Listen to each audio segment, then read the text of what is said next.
you guys for joining me again on Burn the Wagon. We're here to burn the wagon that is capitalism, patriarchy, and colonialism. Today I'm with Eric Wilder. So I'm just going to start off with you give yourself an intro, where you're from, what tribes you came from or you come from, and then we'll go from there. All right. Hey, in my Welshings, how are you in Kashaya? I'm Eric Wilder, Ikishichima, Kashaya Pomo no Poto Bakaea. Winama Bakaechma no Poto Bakaea. I asked you, how are you today? And then I said, my name is Eric Wilder. I'm from the Kashaya Pomo people, and I'm from the people from top of the land. I guess I want to start out by just acknowledging the fact that, we're right near a village called Kasasam and Toki, which is on the northern side of the Walala River, and was a sacred place for my people. My grandmother, Essie Parrish, if you've seen pictures of her, she's holding these big, long doctoring canes, and at the top of them are the moth cocoons, and they make a rattling sound. And it was here that they gathered those, so that was really a sacred.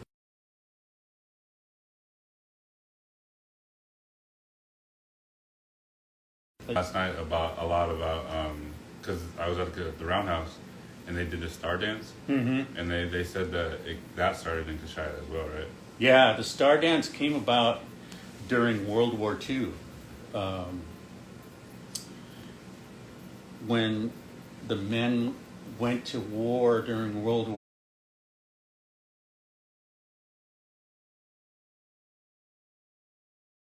War II. You'll hear it in the documentaries. They talk about that. They'll show those star hoops, and they'll show like crosses with stars and stripes on it, and other like cloth regalia things that have stars and stripes on it.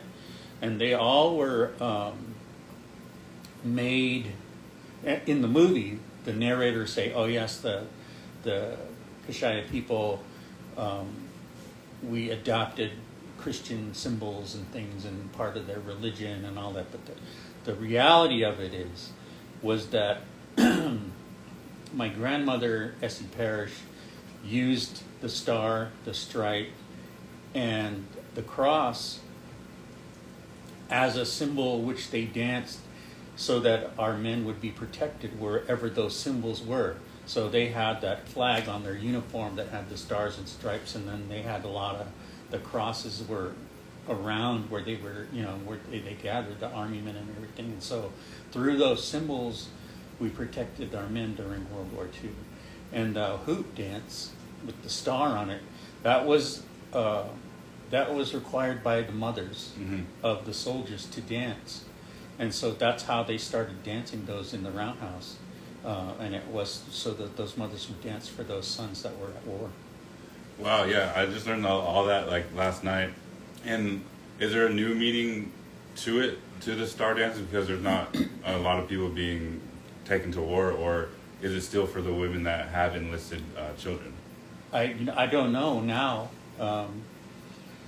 and that's a long story.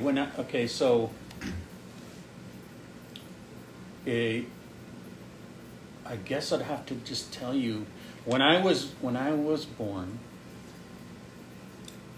and Kashaya babies when they were born, and this was back in 60s, early 60s. I had to go through a naming ceremony when I would get my spiritual name. And spiritual names were given, and the first instructions I got when I was like 5 years old, when they started to train me, was that your spiritual name is the name you'll be known by when you pass on and make your journey. So you'll go before the Creator, and the Creator will ask you your name. And mine is Ka Ben, which is Rockaman, which is the person that holds the rock and the rhythm during dancing. And I'm named after my great uncle. He's an Antone, he's my dad's uncle. Richard, his name is, and they would call him Dick Antone. That's who I'm named after. That was his name. And so it was also, those names would be so that people would, when they ask you what your spiritual name is, and you tell them, they know what family you come from. You know, it's a way to identify yourself with other Native people, so they know what people you come from. Wow. Yeah. I actually just learned that Ka Ben last night at Roundhouse. Yeah. I think someone was named last night. At the Roundhouse. Okay. Yeah, Ka Ben. Oh, okay. Yeah. Wow. Great. And they were from Kashaya. Okay. Yeah, and that's what they said. It's a family name, so when you pass over to the spirit realm, that you can connect with your family. Yeah. Yeah. So all right, let's get into that. That was a really good intro because it's amazing because I learned all that stuff last night. So it's amazing to keep it going and learn from a different perspective too. Because like you said, your grandma was from Kashaya, and it's amazing to learn straight from the like one of the sources. Yeah. So let's get into the first question. Okay. Where you're an amazing artist here in Mendocino County, and your stuff is all over the place, and I see you doing events and all that type of stuff. So I just wanted to know when art got started for you. Wow, art got started for me when I was about 7. I really liked cartoons, and I wanted to, I seen my uncle one night. He was working at the Annapolis mill, and I went to work with him, and he would be like the security guard at night. And you'd have to go around, and they had these little key things on this big disc thing that they have to go around to different stations every hour. But in the meantime, when he was waiting for his next round to do, he would be drawing. And he'd be drawing these like movie stars and stuff, and using color, kind of like people do caricatures of people, like at the fair or whatever. He was doing that kind of stuff, and I was like really fascinated with it. And I'm like, I'll never be that good, but I want to learn how to draw like that. And so he just encouraged me, and that was the one spark that sparked my interest in drawing. And that's amazing. Yeah.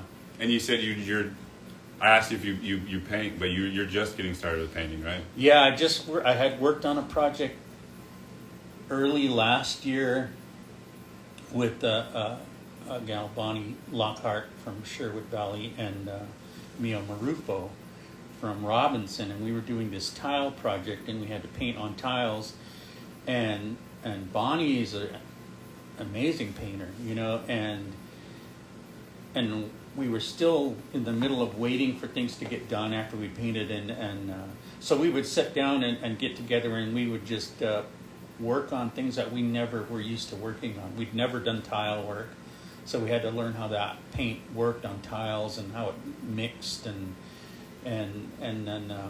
then she wanted me to try to paint, and I was like, when you do pen and ink work, you start from the beginning, and then you can add the background in as you go, But with paint, you start with the background and come forward. So you're and I'm like, opposite. I took all this years teaching myself to draw, and I'm like, and now I have to work backwards and teach myself all about paints, and I'm like, I don't want to waste my time doing that. I'm like, it took me this long to kind of feel like I was kind of good at it, and then I'm like, yeah, how long it's going to take me to learn how to paint, So, but she got me past that fear, and so I've been starting painting now. Yeah, it's honestly, I kind of relate to that because like with this podcast and doing all this stuff, I was afraid to like put myself out there and speak. Cause, like I'm like incredibly afraid of like public speaking, and like right now I'm still sweating in my armpits. Oh yeah, and I feel I'm always nervous too. Yeah, but this is like I think the 30th or 40th episode I've done, and I'm still like. I when I first did public speaking, I went with my uncle Otis and my aunt Violet and my mother Vivian, and when they were speaking at the Presidio, and they asked me if I would come speak with them, or to come with them, and then they wanted me to sit up on stage with them, and they were talking to some people at the parks and people that were like just visitors.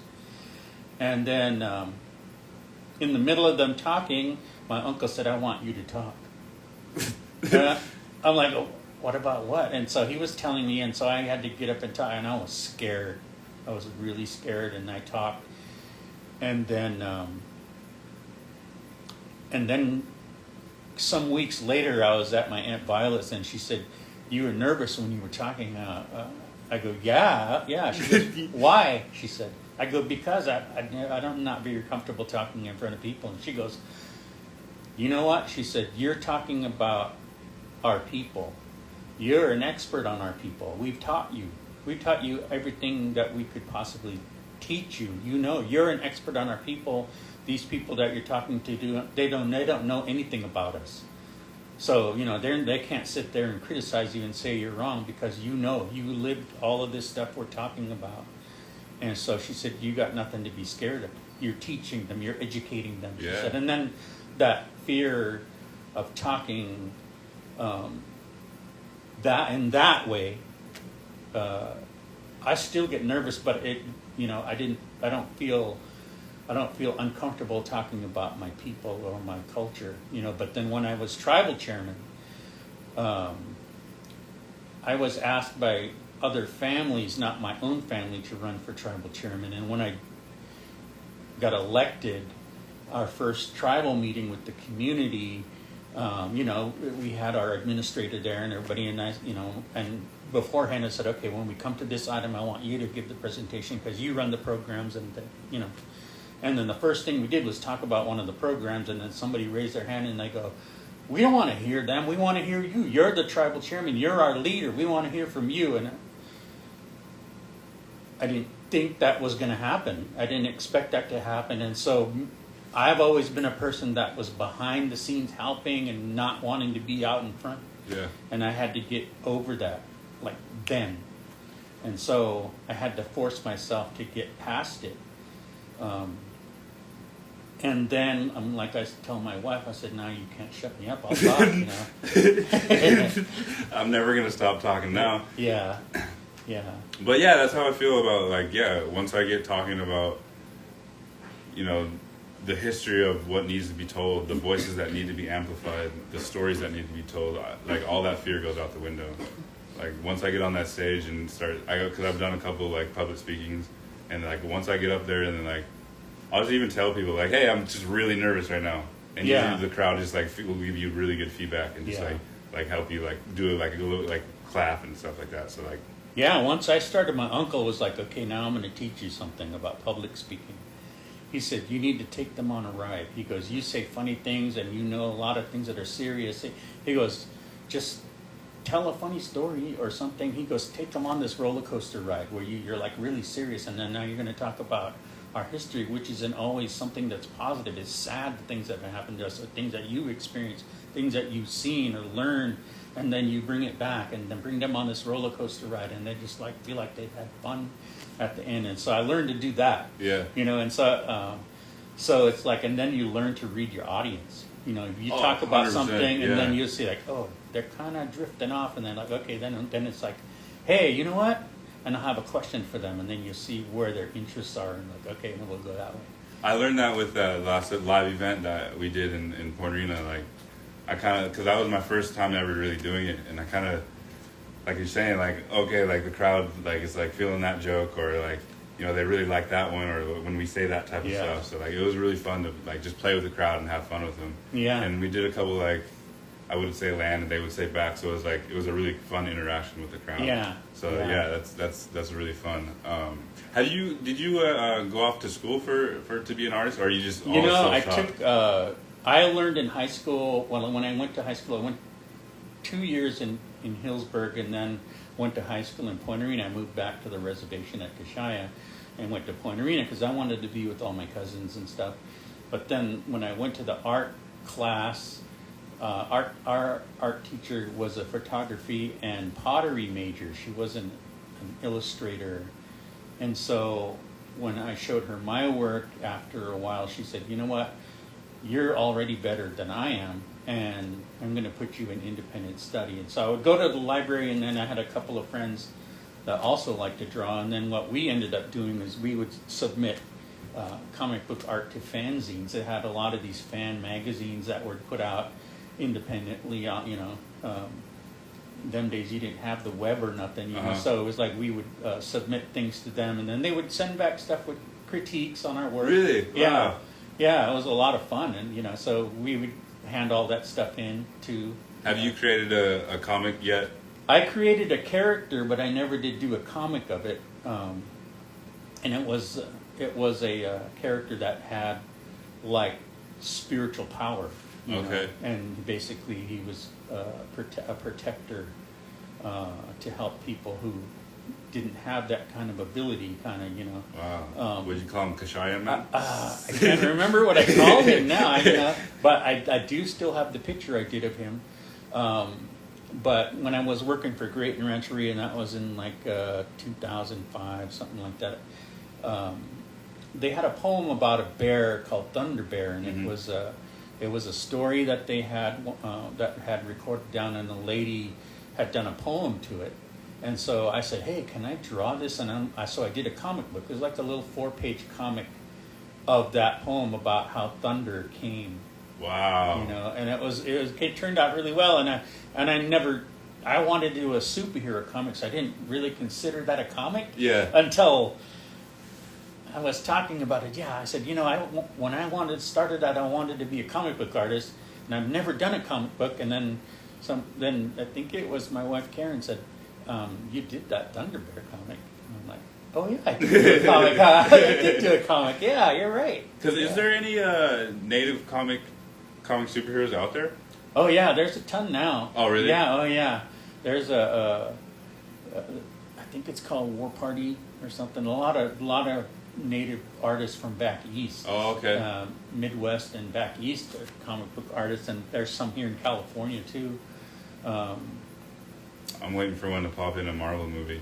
Yeah, right. That'd be cool. Yeah. Are you into those? Oh yeah. Yeah. Oh yeah. This is to me, this is like the ultimate for me. Yeah. Because when I was a little kid, they came out with this record and comic book with the record in it, and it was Marvel did. It was like a Captain America one and a Hulk one and a Spider-Man one, and it had all these voice actors on it and music to it. You could listen to it and read along with it. And I would listen to those over and over on my little phonograph. You know? That's cool. And then I was like, man, someday they're going to make movies of this, I hope, or something. I hope I'm alive to see that, you know. And then now, seeing it on the screen, and, you know, it's like... It's amazing. It is. And then you know, it's funny hearing people that are like, well, I don't know, that didn't really follow the storyline, and, you know, blah, blah, blah, and it wasn't, you know... And I'm like, it's made from a comic book. Yeah, what are you expecting? yeah, you know, and I'm like, man, I'm loving it, all the special effects. And I'm Yeah. like, shh. And it's a movie. What do you expect? They're gonna have to it's over. entertainment, you know. And I'm just like, I love it, man. I love to be able. I'm glad I'm alive long enough to be able to see that finally. That was kind of a thing that I wished I could see, and I'm seeing it, and I'm glad, and they're doing such great jobs of it. You know? Yeah, I just saw the Black Panther Wakanda Forever. Yeah. Have you seen it yet? Yeah. Oh my God, that was such a good, and I feel like there's going to be another one coming out too. Yeah, I love the fact that they incorporated Mayan culture. Yeah, that was really cool too. I was Southern into that. Yeah. At first, I was like, it seemed like they were kind of like, I don't want to give any spoilers, but like, okay, it doesn't matter. But like, yeah, it seems like they were kind of pitting them against each other, but at the end, you know, it all worked out. And like you were talking about your grandma, I'm learning that you come from a lot of like really spiritual people. Yeah. Up there in Kashaya, and that's like you're saying, all these star dances, and they come to her in a dream, correct? Yeah, they came to her with the spirit. Yeah, you know. Yeah. That's a long story. My grandmother, when I got my spiritual name, when I was 5, they gave me a Wayapana, which is basically, it translates in English to a cloth handkerchief. And those were given to the soldiers. That's when they first came out. Okay. And they, on one side, had a dream design, so it was embroidered. I don't know what kind of embroidery, but it had like stars and moons and suns and stuff, and it had a little black image of Jesus on the cross on it, in the middle of all of those designs. On the back had 4 black crosses, and that was for the soldiers to carry with them to protect them. After the war, she still continued to give those to the men. And I was one of the last to receive one. I think I was the last of the last 4 to receive one when I was 5. Wow. From my grandmother. And actually, mine was made by by my great aunt, Wow. Bertha aunt. I think I've heard Yeah. that name before. Yeah. And I still have it. I still use it. I pray with it. And one time my grandmother was doctoring this person. It was at her house, and they were laying on the bed, and she was doctoring them. And my mom and I went there, and she asked us if we could sing for her. You know, there was other people there singing too. And then when we were helping her sing her doctoring songs, she said, I want you to lay your handkerchief on this person. She said, lay it on their chest. And I said, okay. She said, make sure the crosses are facing down. She said, that's the power side. She said, the other side, she goes, that's for white people to see. And she said, it's all pretty. She goes, but the power side is the black crosses, she said. And so I laid it on them, and then afterwards I asked her, you know, why, what does that do? She goes, in those handkerchiefs, she said, I put part of my power, my doctoring power, and that makes the doctoring power stronger. She goes, you all you handkerchief holders, she goes, you all have that power. She said, and excuse me, when what I wanted to do, like I told you, I had my interest in art, but my grandfather Sidney Parrish, he's from Point Arena. Mm-hmm. And he was our lead singer. He was the leader of the handkerchiefs. He had 2 handkerchiefs. Oh, okay. And he was, I would see people, different singers from different tribes come, and they would sit down with him after the roundhouse, and then I would hear them singing different kind of songs and trading songs, you know. And I hear people talking how much they respect my grandfather, and I wanted to be a singer. And so I went to the toy store one time because we had a drum. Mm-hmm. We had like a plain Indian drum. Yeah.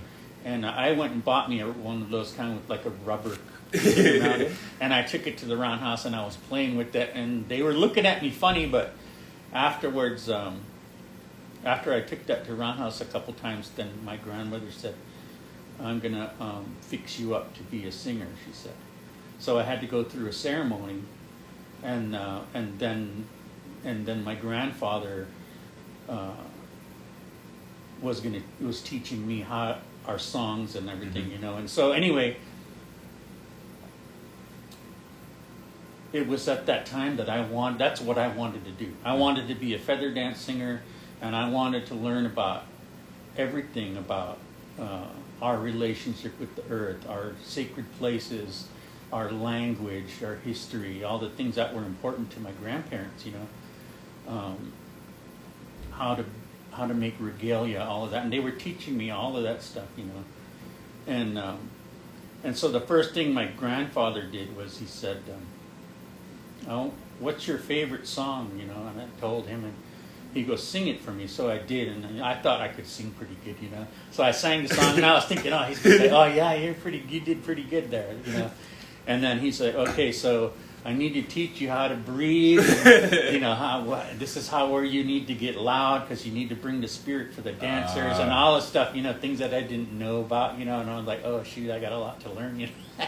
You know, that's sometimes how I feel when I try to speak the language. And my mom says, you have to say it like this. Uh-huh. I'm like, I'm saying it like that. But she's like, you gotta like, so like I can relate to that. Like I'm sitting there like at my home, like I've been practicing. I'm gonna go talk to my mom these words, and she's like, oh, you're still saying it slightly wrong. Uh-huh. So it's yeah, I can. It's hard. It's hard. I mean, you know, it's in your own mind. You feel kind of embarrassed. Yeah. You know? But I know my kids were wanting to learn a little bit, and you know, and it's hard for them, you know. Yeah. And so, you know, they were like, oh, that's, you know, when I started teaching them words, like, oh, okay, that's not too hard. I go, okay, here, repeat after me. I said, I want you to say, call me if you need help. And they said, okay, then I'll say that. They said, call me if you need help. Okay, this is how you say it in our language. Bichulito de yatakada kachi. I said, Wow. and they were like, look, oh, wow, that's hard. Yeah, sometimes it is. I said, you know, my mom was trying to teach me how to say, look at all those seagulls flying over there, and Kishabite iwe ha'u. When to say that, you know, when to use. Sorry, we had a poor connection over there. That's actually Elliot's grandma was teaching me some stuff last weekend, and I was yeah, same thing. It's a lot of like stuff that my vocals aren't like used to saying. Yeah. It's just how you got to practice. Yeah. Yeah. Yeah, it's but I really love learning. You know, it's an amazing thing to learn and keep going. Because like you said, like we got to keep you've been given this opportunity to share it and share it with the world. So you know, I thought I'd learned about all these different things. My grandfather was teaching me about the spirit of the ocean and how to call the fog and all of those things about how to get the hummingbird to bless you with good luck and things about nature and how we fit into it and how we're a part of it and how we still are and there was so much and I was just really interested in it all and then he would tell me, yeah, when I'm not here anymore, you're going to be the lead. You're going to be the feather dance singer, the lead. So, and so my aunt was telling me, she said, they were asking her, why are you guys teaching him all of that? And they said, because he wants to know. And nobody else is interested, you know. And that's why, you know, there was nobody else that was interested, they said. So they were teaching me. And then so my grandfather died suddenly. All I'll say is he died Indian way, you know. And anyway, the night before his funeral, one of my aunts came in and said, you need to copy down the design pattern for his handkerchiefs. And I said, why? You know, she said, well, you're going to be the you're supposed to be the keeper of all the designs. She said, they'll stay with you. And that's the first time I'd heard that, you know. So I started drawing those designs. And then my Aunt Violet came in and she says, what are you doing? I said, you know, my aunt, I don't want to say her name, she told me that I need to keep these designs that I'm going to do for that. She goes, no. She said, you can't do that. She goes, we got to bury that with your grandfather now. She said, and my aunt came in and she said, well, that's what Mom said, my grandmother, Essie. She said that he was going to be the keeper of those handkerchief designs. And she goes, and that he was going to be the feather dance singer. And then my Aunt Violet said, no. She said, she said, no, they're not going to lead the dancing anymore after she passes away, she said. Wow. She said, because she said nobody was worthy of it. She said, that was her words. And I thought, what did I do wrong? You know, was I not faithful enough? I was really trying, I thought, you know. And I was 15. And I was scared to ask what I did wrong, you know. Have you asked? And then a year later, my grandmother died. And when I was 27, I went to visit my aunt. And then I was like, well, I don't know if I want to hear the answer, but I'm going to ask. Yeah, because it could be hurtful, yeah. Yeah, and I'm like, you know, because we're not dancing anymore. They closed the roundhouse after my grandmother died, you know. And she said, there will be another spiritual leader like me after everyone under my rule is gone, she said. And so I'm like, wow, we got our prayers and everything, but no dancing. And I'm like, and that's what I wanted to do, you know. That's what I wanted to do. I wanted to just be on the reservation and do that. I didn't really plan on doing anything with my art, you know. And then I asked her, and I said, what did I do wrong? Was I not faithful enough? And she said, you didn't do anything wrong. And I was like, she said, Mom saw in her dream, the spirit showed her that you were taught about regalia and about all that. She goes, all that regalia is made from plants. It's made from animals, the feathers and everything. I go, yeah. And all of that has a spirit, she said. And that has to be danced each season, 4 times a year, she said. And if it doesn't, then that becomes a sickness in the owner. And that was going to be you, she said. And she said the family, once Mom died, the family was going to be feeling like, why should we do that anymore? Because our leader's not here, And so they weren't going to support you, she saw. The spirit showed her and they were not going to want to dance because she was gone. And so then you were going to become sick and you were going to die. She saw you die.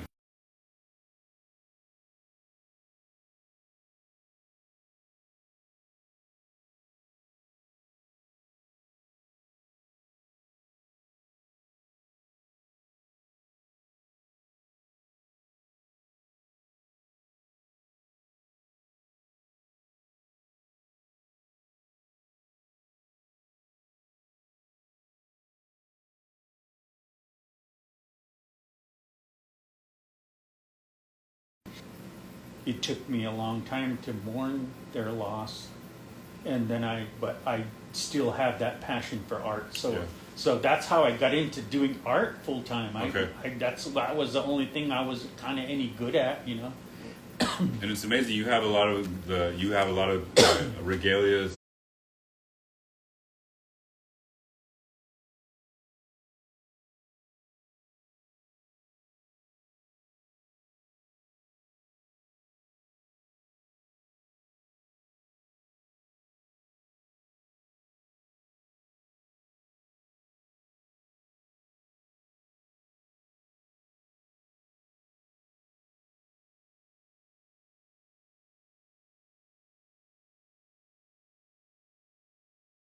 In your art, you have a lot of that, like you said, the hummingbirds, nature. Yeah, and all you that know, stuff, I quit drawing. Really? When I was in high school, when I graduated, I won a scholarship to go to the Art Institute in New Mexico. Uh-huh. And my dad got hurt about 2 weeks before I was going to go, and he got paralyzed. And then they weren't going to give him any workers' comp because they said, oh, he got hurt at some previous job before he came to work for us, and so they weren't going to pay him workers' comp. And my mom wasn't working, and my sisters weren't there, and my other sister, they were too young to work, and I had an opportunity to go to work at the state parks. And so I called the university and I said, this is the situation. I said, they don't have a way to buy food or pay for the utilities or anything, and I have an opportunity to work for the summer, you know, and hopefully we'll get the workers' comp stuff taken care of. So can I put off a semester in coming and make sure that they're okay, and then I'll come, you know. And they said, no, if you don't come now, you're going to lose a scholarship. And I said, well, give it to somebody else. And I didn't think about less than a second it took me to even make that decision. I wasn't going to leave my parents. And so to me, I'm like, I'm not going to be a singer. Now I'm not going to be an artist like I wanted to be. Yeah.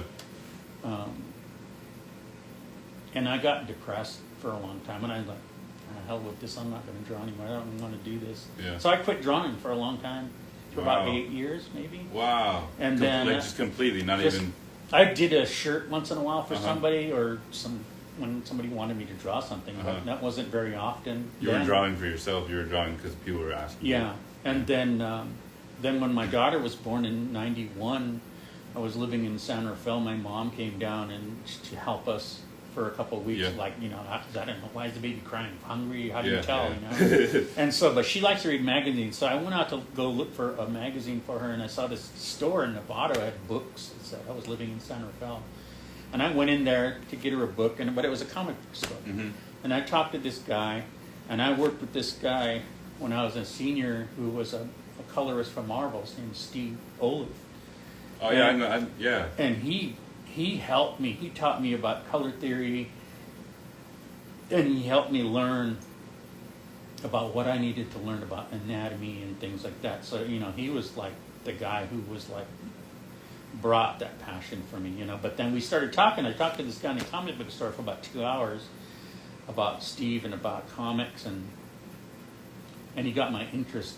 And I just went home. I went to the art store right after that, and I bought me some art materials, and I stayed up all night drawing and did stuff for his coloring, his art contest he had in the store. And it was Wow. like for my age category, I won every week, you know. And then he finally just said, "Why don't you do promotional art for me?" I said, "Okay," and so I did for his store. And then some people one day I got off work. I was working in insurance then, and he said, "Hey, I have a card here from these guys who they were looking for an artist. They're a startup company in the video game industry, and they're looking for an artist. And I showed them your work on the wall there, and they want to talk to you. And I said, okay, all right. Wow, okay. So I talked to them, and this guy said, we're doing a video game, and it's a dinosaur baseball game, and we want you to animate this dinosaur. And I'm like, I'm not an animator. I don't know how to animate, you know. I'm like, we think you could do it. Just give it a shot, you know. And they gave me a video of this baseball player, and then they gave me a design sketch that this guy did of a velociraptor in a baseball uniform, and I took it home, and then I stayed up all night drawing this 8-frame animation and took it back to them the next day, you know, and he was looking at me funny, and he says, didn't I tell you you had 2 weeks to do this? And I'm like, no. And then I go, you know what, I'm not an animator. I mean, let's be honest, you know. Yeah. And he goes, well, okay. He goes, we'll put it in the system and get it all put together and colored and everything, and then call you in and take a look at it. And he gave me a check for like $250. What was the game? It's called Dynamite Baseball. It was a PC game. That's cool. Yeah. That's It cool. was back in like 96, something like that. Wow. Yeah, and then he said, and so then he said, we'll call you, and I never heard from them for Wow. like 3 weeks, and I'm like, yeah, why would they call me? And so he called me to come look at it, and I did, and then he gave me an envelope. He goes, we want to hire you as our lead animator. I'm like, you crazy, you know? He goes, yeah, here's our offer. That was the first one you So did. I was working in the insurance, doing filing and stuff, Uh-huh. as a file clerk, and I was making like $15,000 a year. Uh-huh. This was back in '96, you know. Yeah. And that letter was for $70,000 a year. And I was going to say, yeah, I'll do it. And then he goes, no, don't answer me. He goes, go home and talk it over with your wife. And I just was like numb. Wow. You know, and I showed her that, and she said, you said yes, right? When she couldn't believe it. I'm like, you paid this much for animators? And he goes, I know, I'm sorry. He goes, we're a startup company, we really can't pay that much. And I'm like, they make more than this? Whoa, really? And so I accepted it, and I went to work for them. I worked for them doing that game. And one of the most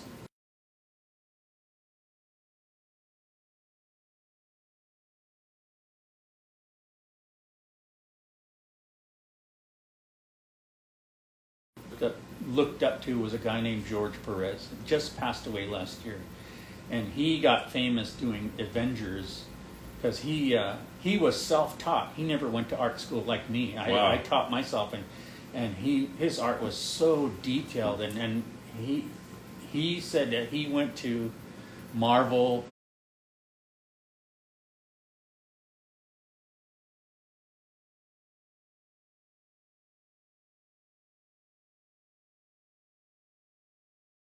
And they had just let one of their artists go, and they said, well, all we have is like the Avengers, you know, do you want to work on that? And nobody wants to do that. He goes, because you get like whatever, $200 a page. Yeah. And he goes, would you rather do drawing Spider-Man and doing that one character, or do you want to do 6 characters continuously on all the pages, you know? And he goes, that's a lot of drawing. That's so much drawing. And that, you know, and then you get paid the same, and none of the other artists wanted to do it, you know. So Yeah. he goes, I'll do it, you know. So he did it, and crazy detail he did. Anyway, so when I was working on this Genwar game, I saw all the character designs, and I asked our boss. I said, did George Perez do these? Or no, it was Ernie Chan. Ernie Chan was working on Conan the Barbarian, and I loved his work. He was a Filipino artist, and I recognized that. I go, that's got to be Ernie Chan. And I asked, because none of it was signed, his character designs, and I asked him, is this Ernie Chan? He goes, I have no idea. I'll ask, he said, and then he came back a couple days later. He goes, yeah, this is Ernie Chan. How do you know? He said, I recognize that. I said, shoot, man.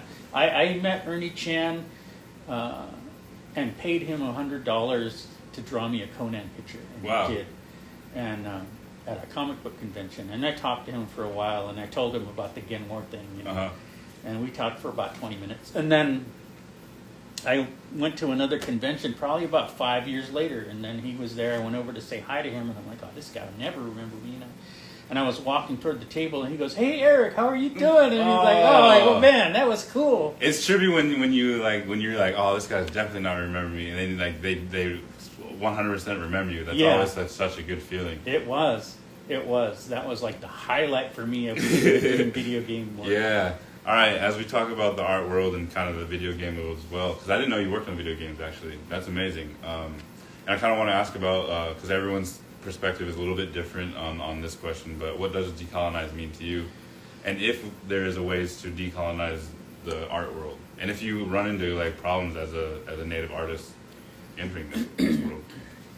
Yeah, decolonization, that's a broad thing. Yeah. But to me it's basically to me personally, it's what the United States done to take away the value, or actually just put a value on things. You know, everything's a resource. Everything is something to take advantage of. You know, and I was thinking about that. I took some notes here. Hold on.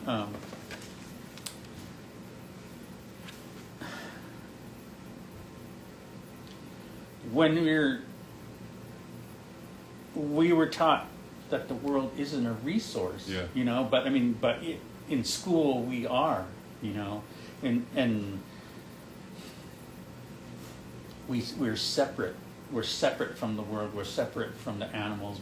And we're above everything. Mm-hmm. That's like you were saying earlier. With everything has a spirit.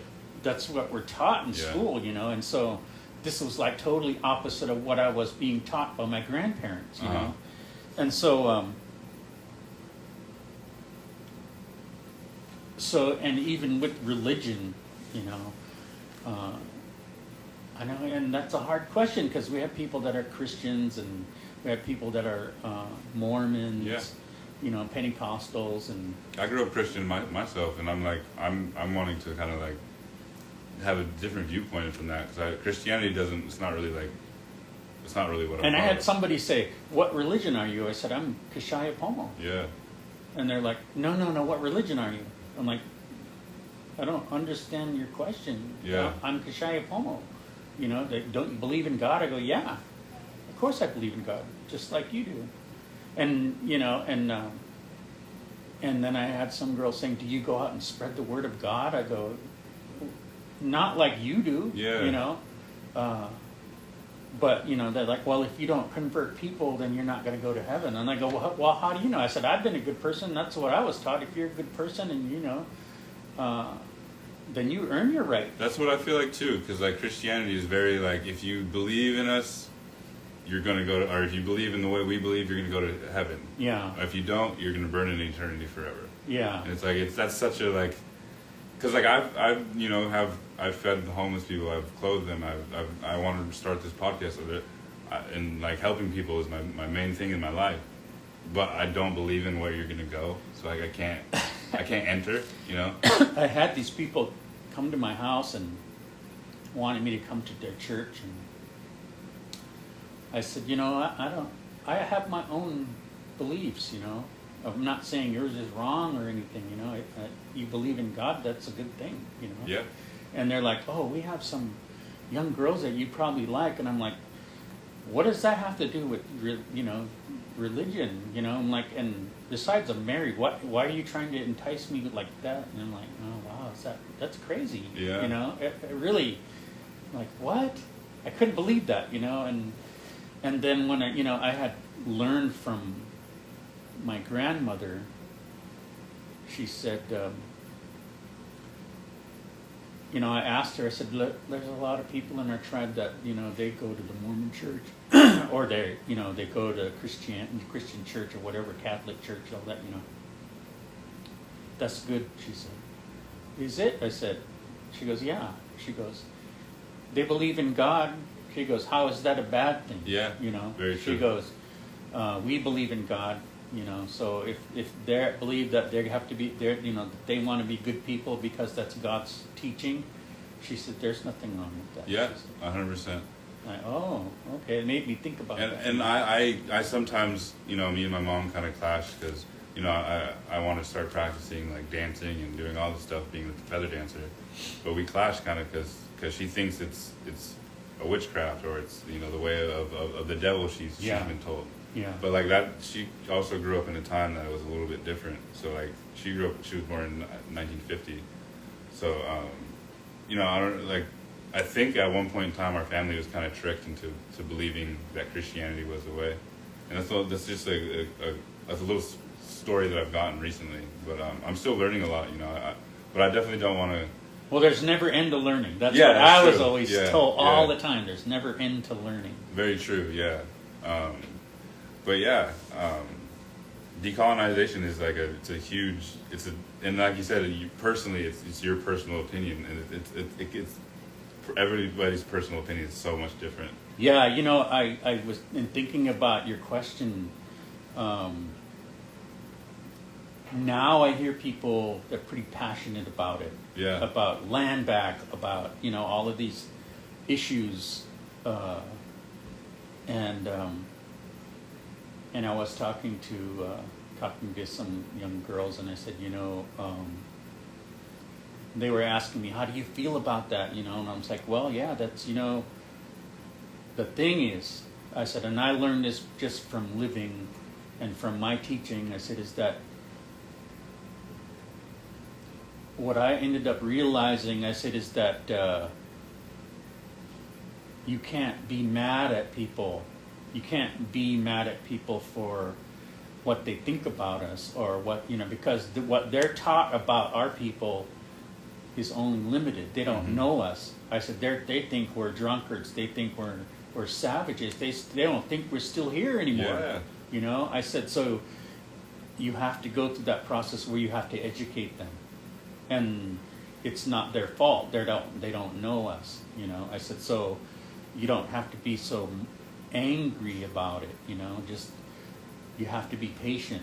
Yeah. Because you have to bring them like they want us to learn and be a part of society. I said, but they need to learn.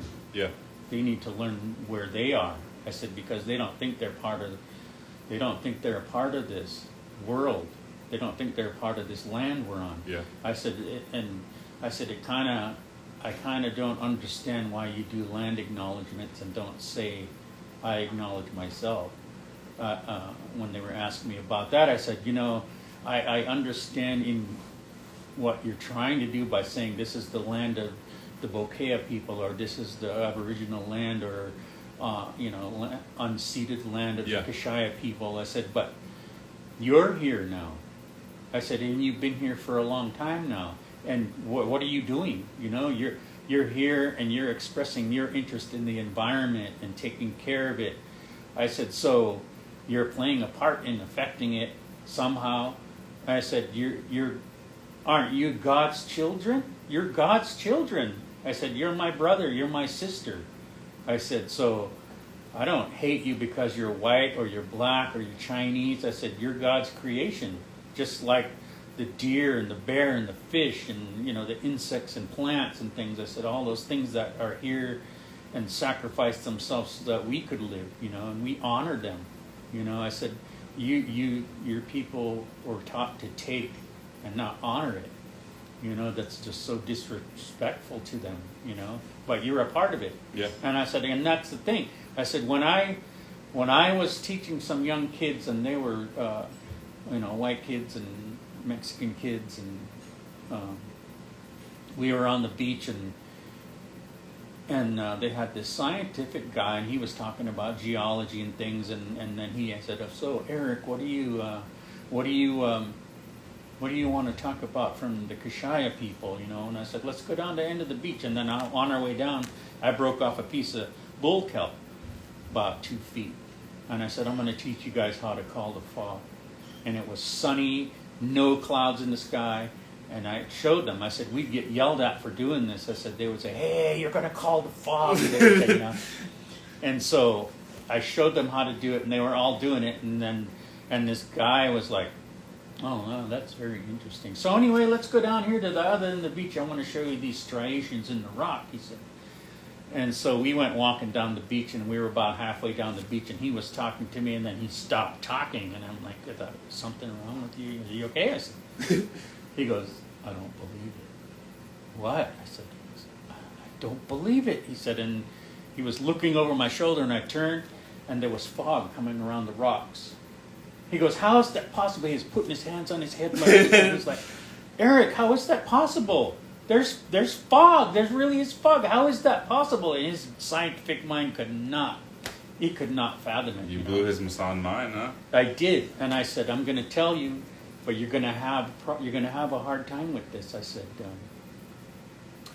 children, when they believe in something, it's 100%. They have no doubt. There is no doubt in children. When they believe something, it's 100%. And one time, my grandmother called all of her grandkids. We were all at her house one day, and she said, I need you kids to come into the bedroom. And she had us all sit in a circle. And she said, there's a big earthquake coming.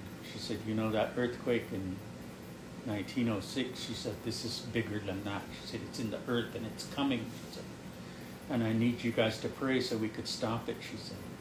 And so she was praying and singing, and we were praying and singing. We were scared, we were praying to stop it. And it never happened. And she said afterwards, she was teaching us, and she said, your guys' prayers are more powerful than anybody else's because you guys believe 100%. And your prayers are powerful, really more powerful than mine, she said. Wow. Because adults always have a little bit of a doubt. That doubt, yeah. And yeah, yes. That's very true. And so I was telling this guy, and I said, this spirit is a woman, and she's very timid. I said, and she's coming because of these kids. They're calling the fog, and they're coming because of them. Wow. That's how strong they are, I said. And I said, I know you're having a hard time with this. I could see your gears in your head. Grinding. Yeah, but it affected him, and then about a couple weeks later, he wrote about it in the paper. That's amazing. Yeah. But that's our connection to the earth. That's what I was trying to say. Yeah, that's what, and that's what I mean by teaching those kind of things through my art. Mm-hmm. With I'm doing a nature journal, and through my art that I have all of these things like regalia or whatever, they all have a teaching and things that go along with it, and teach to bring people's awareness back to where they come from so they could have a better appreciation, and then the decolonization can happen. Yeah. Yeah. Amazing. Today was such an amazing episode. Thank you so much for coming through. I really appreciate it. Because like I said, I've learned so much from you, and I want to continue these conversations because, yeah, just like the spirit, I can feel like you have a lot of knowledge, and I definitely I'm in such a learning stage right now, and an open book on anything, So, and I really want to start learning I made my first regalia and stuff. And I danced in the roundhouse last night. But yeah, I just want to continue to learn from because there's a lot of spirituality out here that I really want to learn from and take in, because it's like you said, people don't know that we exist, and that's a big thing with this podcast is telling the stories and telling it in a way that people they might not be ready for it, but it's time to put it out there.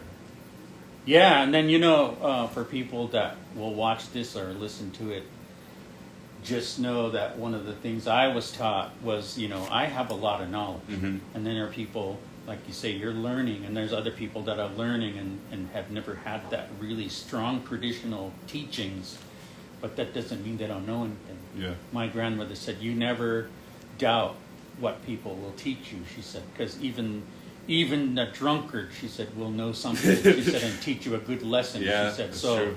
She said, you never judge them on their life or whatever, she said, because people, they have knowledge, she said, and don't ever doubt it, she said. Very true. All right, thank you so much, Eric. Right. I just want to do a real quick prayer because I usually do it in the beginning. Yeah. But I just want to send love to anybody that's out there struggling from mental health issues, anybody that's struggling from domestic violence issues, anybody that's struggling from drug abuse, any of our ancestors that have passed on to the spirit realm. I want to send love to you guys for being here and watching, whoever's listening, and Eric for being here today. And lastly, we're on Homo land, so I want to acknowledge the earth that we're on today. So thank you guys, Yahui, thank you everyone that joined, and thank you, Eric. All right. Much appreciated.